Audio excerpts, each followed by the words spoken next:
great detectives of old-time radio. From Boise, Idaho, this is your host, Adam Graham. If you have a comment, email it to me.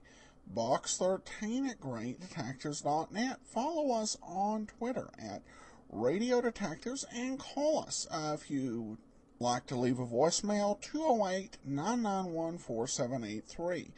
Well, today's episode of The Great Detectives of Old Time Radio is brought to you by the financial support of our listeners. Thank you so much for all of your support. Now it's time for today's episode, The Adventure of the Reckless Daughter.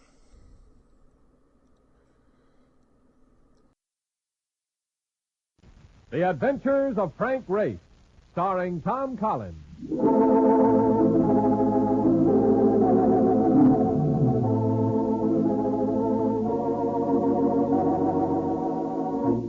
The war changed many things, the face of the earth and the people on it.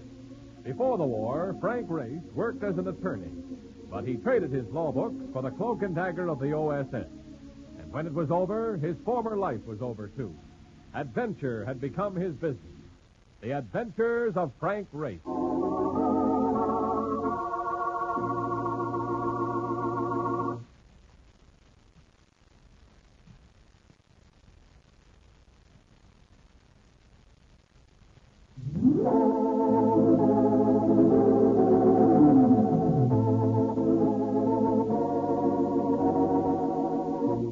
And now we join Frank Race for The Adventure of the Reckless Daughter.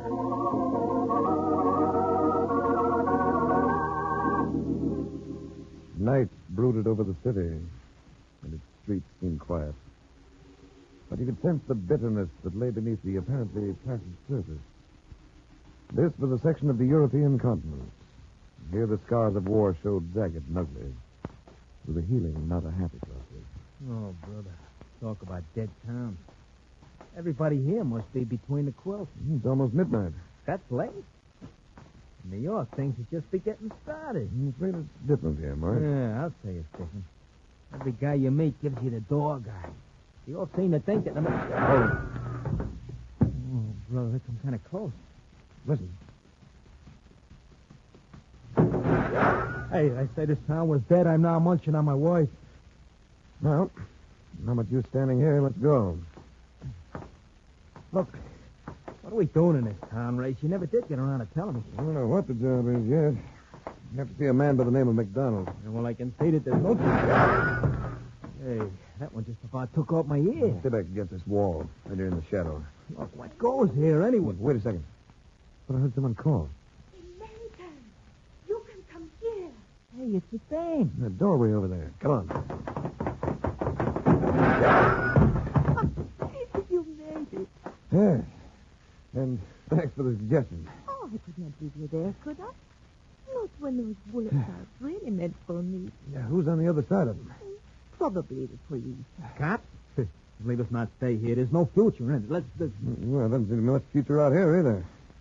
Police throwing lead.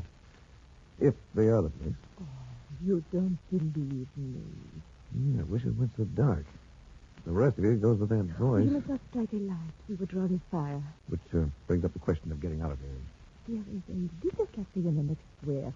We could perhaps make a break for it. Well, not all of us together, but I have an idea. Which way is the cafe? To our right. Then I'll make a dash to the left, while you and my friend here leg it for the cafe. We'll meet there. Look, let me do the solo act, Race. You stay with the lady, huh? No sale. Was my thought. Yeah, but I'm used to driving a cab, which makes me better at dodging things. Go ahead, get going. I'll see you later.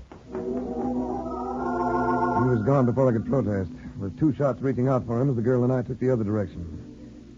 The cafe in the next block turned out to be pretty much like the rest of the city. Not much light, not much glitter. Very little sound. Well, do I match my voice? You witch.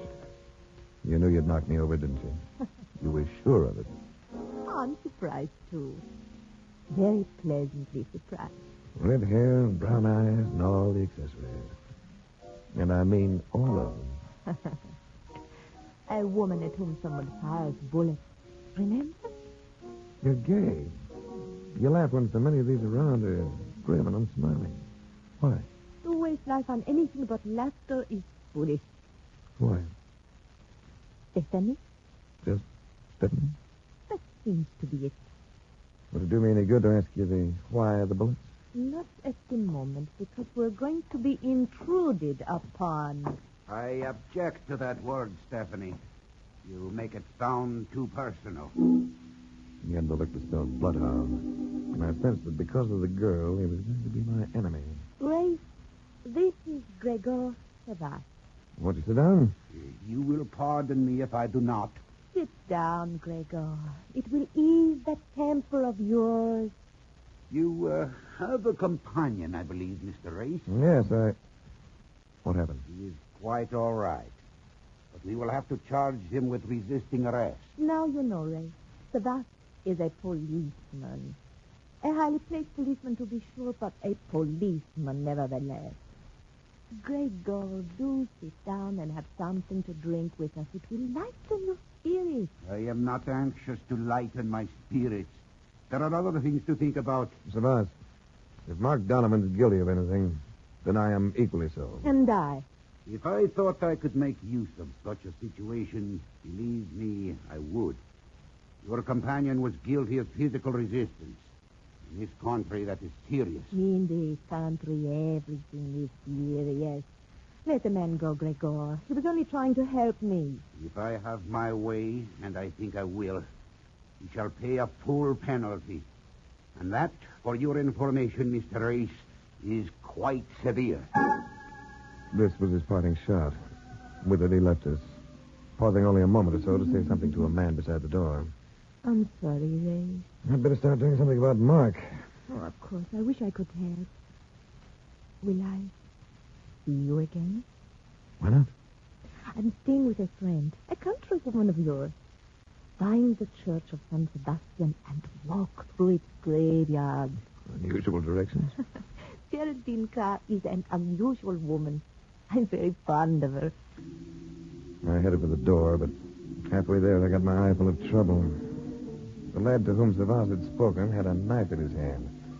So I jammed my way past the side door and into a small room that offered exit in the shape of a window already open. I went through this and landed on the pavement outside.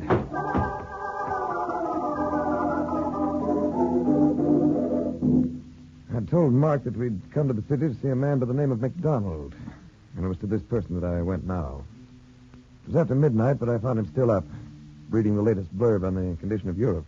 Oh, I never seem to sleep well in a hotel. Silly, isn't it? No, sit down, Ray. I came at this hour because I have a friend who's just been thrown in jail on a petty charge. Thought you might be able to help us. How long is it since you arrived? About 9 hours. 9 hours, and you already have a problem. Problem.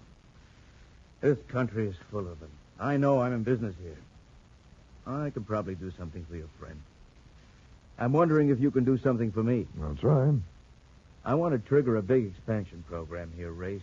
My syndicate is willing to spend millions because we know the industrial record of this nation. It's great.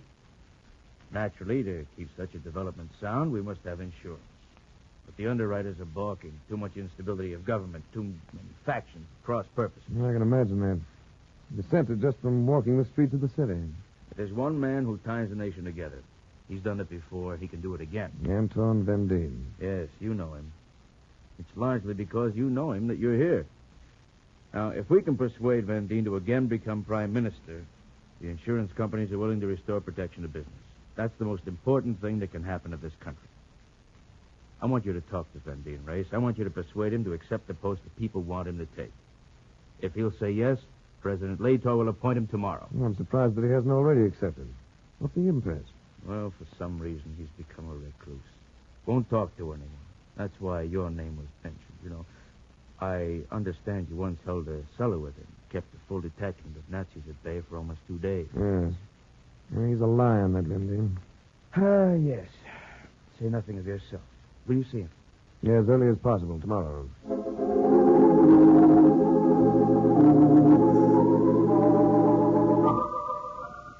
I found Anton Vendine working in his garden. I remembered him with dark, gray-streaked hair. Now his hair was almost white. But the look of him was the same. Rugged, fighting features and the eyes of a child running to receive a toy. His eyes had always carried that expression, even in battle. Ray, I can't believe it. I'm so happy to see you. Yeah, it seems a long time, Anton. Yes, a long time. We saw some hectic days, didn't we? And now I cultivate roses. Anton, we've always been strong friends. We've always been frank with one another. I can recall that with pleasure. So you can understand why I'm puzzled. The people of this country want you for their prime minister. The post has been vacant for weeks, waiting for your acceptance. Politics. I no longer have an interest there, Ace. Well, in your case, I prefer the word statesmanship. In my case, it's all the same. There's something else bothering you. No man could change this much in 5 or 6 years. Yes, there is something else. Do you remember my daughter? You must. In 43, she was 17. Yes, I remember. I recall that you were very close to each other. Yes, we were close, weren't we? She was not only a daughter, she was a companion in arms, a child to make a man proud of himself. Anton, has something happened to her? I thought I had done all the proper things with my daughter. Psychologically, educationally. She saw some very bad times, like the rest of us. But I felt her to be sound inside. I've always admired the women of my country race. Admired them for their strength and vitality. My daughter has both of those attributes in abundance. And now she insists on turning them to the pursuits of vandalism and violence. Philosophy she thinks is new and different. Be gay and seek enjoyment no matter what the cost to others. This has become her only aim in life. I see. But you can't let this affect you, Anton. You can't... Grace, when a man cannot influence his own child, a girl to whom he has given all his talents, the best of his efforts, how can he expect to lead a nation? Anton, if my memory serves me correctly, your daughter's name is Stephanie. That's right, Grace. And she was always very fond of you. And if my memory serves me still further, Stephanie has red hair.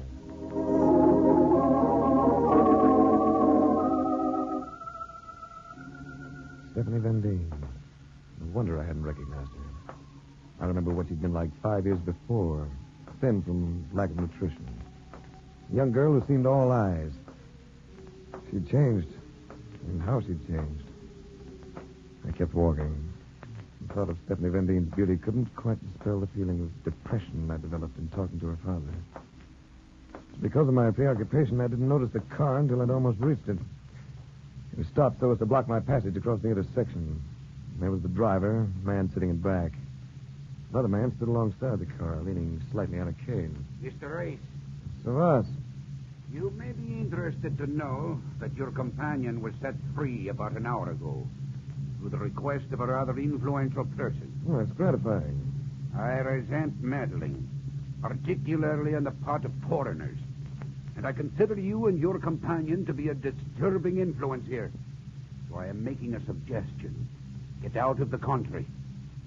If you remain here after noon tomorrow, either of you, you will be hunted down and shot.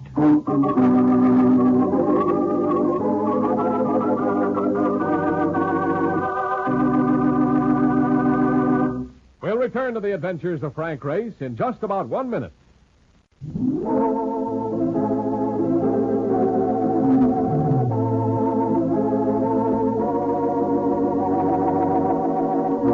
And now, back to the adventures of Frank Race.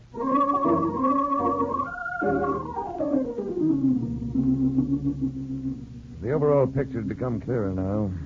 The country had turned within itself out of dissatisfaction. And the Corps was assuming the old pattern, dictatorship. Already it had become a semi-police state. And there was a possibility that Savas had the drive to make it his party, the flame that would twist the country into his grip. There was only one remedy. Anton Van Deen must return to the post of Prime Minister, which meant that I had to see his daughter. I think we could have got here a little faster. We could have done the looking by daylight. This must be it. You said a church on one side and a graveyard on the other, didn't you? Now, this is it, all right. And we go through the graveyard in the dark. Little brother of a routine. The girl is living with Bohemians. I thought you said she was staying with an American then. By Bohemian, Mark, I mean Artie. They like to do things in an unusual way. Well, they're doing it. What's the matter with that flashlight? Seems to be getting dim. When you go walking through a graveyard at night, you... Hey, Mark. Where are you? Here I am, Ray. The bottom of this pit. Well, his light went out. Must be the batteries. Wait a second. Ah, there it is. Oh. Well, I'll be darned. What are you laughing at? The lucky thing I didn't break my neck. What is this, anyhow? Marcus, you're in a grave. I'm in a what? You're kidding? An open grave. Yes, me that's rushing things a little. Yeah, let me help you out, huh? You have to reach way in. They bury him deep in this country. Here, grab. I got it. All right, now dig in with your feet. Yeah, that's it. There we go. Yeah. Oh, that does it. Yeah. Oh. Yeah. Well, let's see if we can find those women without any more mishaps.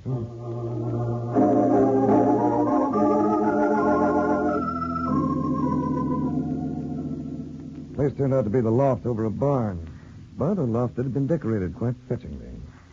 We found no one there, but a note had been tacked to the door. A note asking any callers to go in and wait. Very cozy. I never would have thought it. Look, what's the picture on all this, Racing? A beautiful girl who thinks that tearing around and involving herself in madcap escapades is fun, even though it threatens to ruin her father's career. Dames. And when they're beautiful, it makes it all the tougher.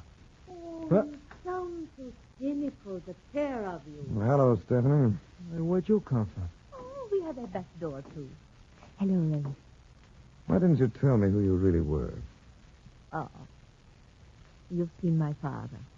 Yeah, I saw it. I couldn't resist it, Ray. I was so mad about you when you were here before. I was only 16 then. Remember? I remember a girl who could think of nothing but her country's freedom. A girl who adored her father. I adored you too, Ray. I think I could still adore you. With a little encouragement. Maybe I ought to stroll down by the graveyard and commune with the spirit. Not on my account, Mark. Oh, meaning you have no such romantic inclination. Is that it, Ray? Stephanie, why do you insist on placing your father in such a bad position?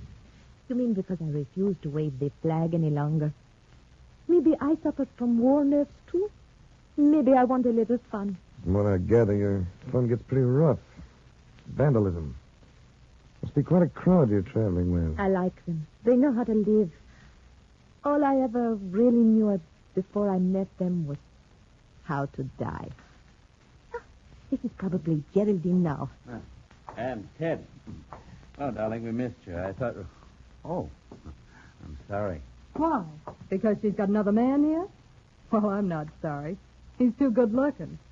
This must be your other American, Stephanie. Oh, not as much my American as I had hoped. Ray, this is Geraldine Carr and Ted Lamson. Ted Lamson looked like All-America in 1948. His slacks and shoes had been yellowed by mud, but his attitude was completely casual.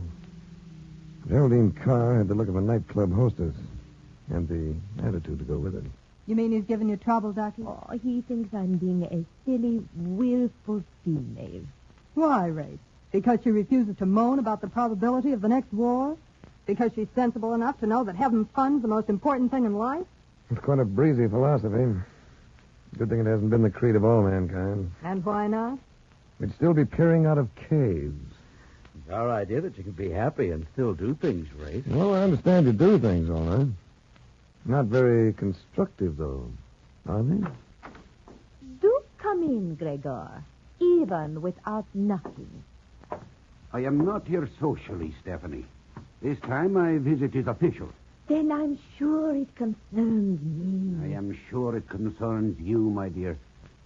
The Church of San Sebastian has just been robbed, and the custodian murdered. Murdered? His body is lying in the graveyard at this moment, with a knife in its side. What was taken, Sebastian? A gold statue worth a lot of money. Gregor, if you think I had anything to do with this... What else can I think? The way you have been acting, the things you have been The doing. things I've been doing have never included thievery or murder.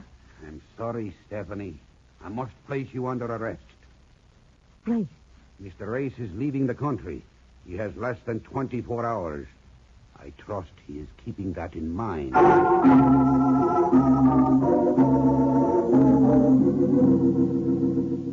I could think of nothing else but to head for the home of Anton Vendine, where the immediate reaction to my news was one of hopelessness. You see, Race? This finishes it. I can see it'll finish a lot of things if we don't act quickly, including the freedom of this country. What are the mechanics of your taking over the premiership? Well, I could simply be sworn in at any time. But with what has happened, I'm afraid the president will no longer be considering my appointment. Let's go to him, Anton, before it's too late.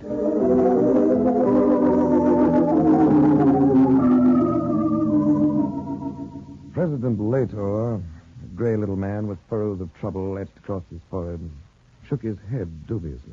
The paper's all heavy by now, Anton. I'm afraid the feeling is going to run high.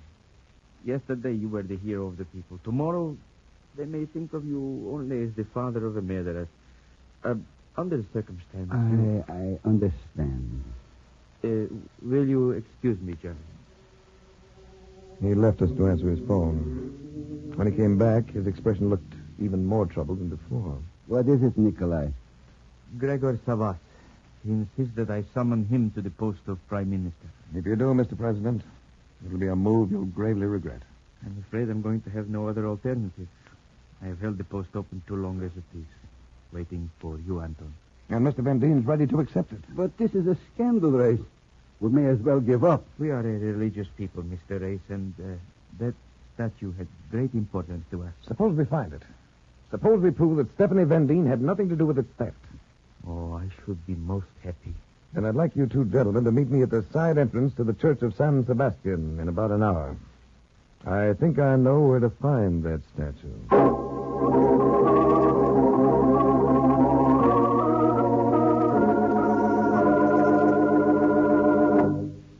See anyone yet, Mark? Nah, nobody.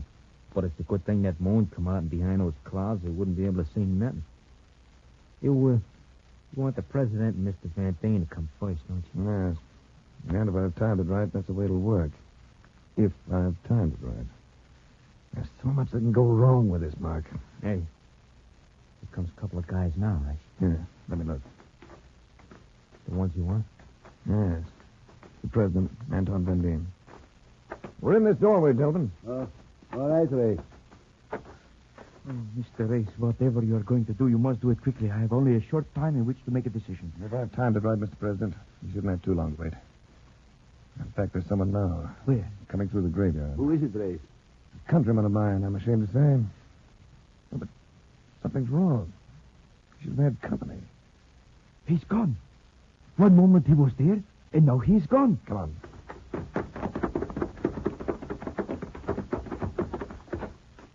All right, Lamson. You can stop digging. Come out of there. Right. That is the one, all right. Same grave I fell into. Climb out, Lamson. But this is nothing but an empty grave. Not entirely empty, Mr. President. Buried at the bottom of it, you'll find that stolen statue. Won't he, Lamson? You sneak. You trapped me into coming out here. Don't talk about sneaks, Lamson. You've been letting Stephanie Vendine think you were a friend. Well, you won't get away with it. I'm not alone in this. Go ahead, Lamson. Tell us who else is in it with you. I think I can answer that best, Race. Say what? Yes, Sebas. And with this, there's a present for all of you. Sebas! I'm in here, too. Watch out for me. You are a bungling fool. You are going to die with the rest of them. He means it. He's going to kill me, too. There seems to be others with him. Surely. Devos is set right now to make his first push. Yeah, with us is the gone cousin. Wait. Let's give them something back.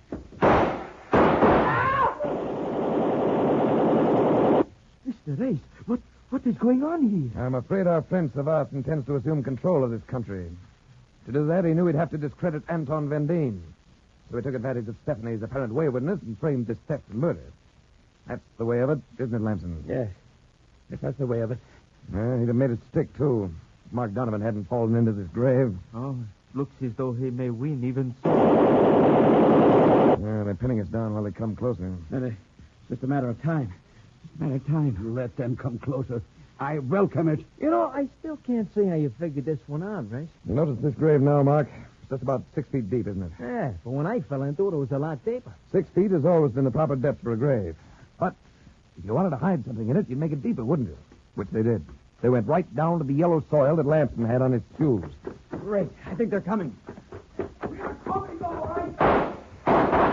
Stand back a moment, Ray. Ray!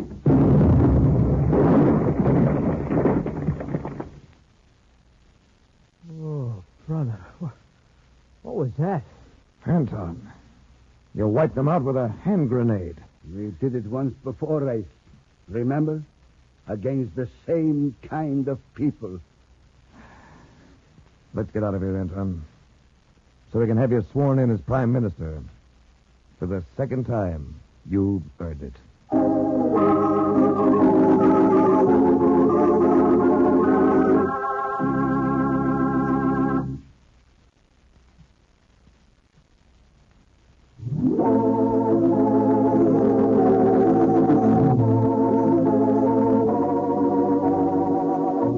The Adventures of Frank Race, starring Tom Collins with Tony Barrett as Mark Donovan, comes to you from Hollywood.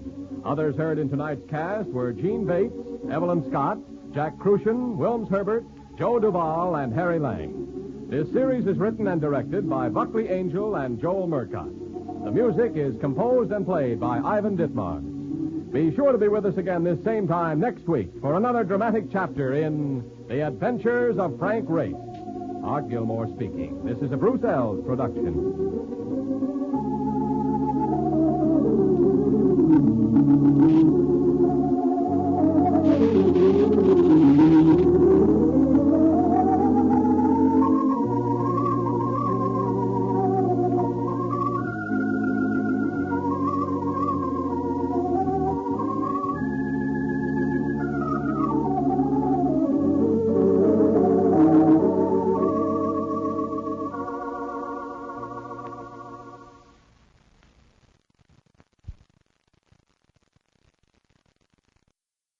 Welcome back. A fascinating episode raising a lot of interesting questions and feelings that some people may feel after an event like World War II, the privations, the fighting, and the feeling of that there's a sort of moral decline that often can follow these periods of war, where things get laxer, in this case with a huge consequence, and so raises some interesting issues in the post-war world. Well, this is one of my favorites so far. We do turn now to listener comments and feedback, and Beth says, Adam, I have to tell you I could do without the Frank Race episode.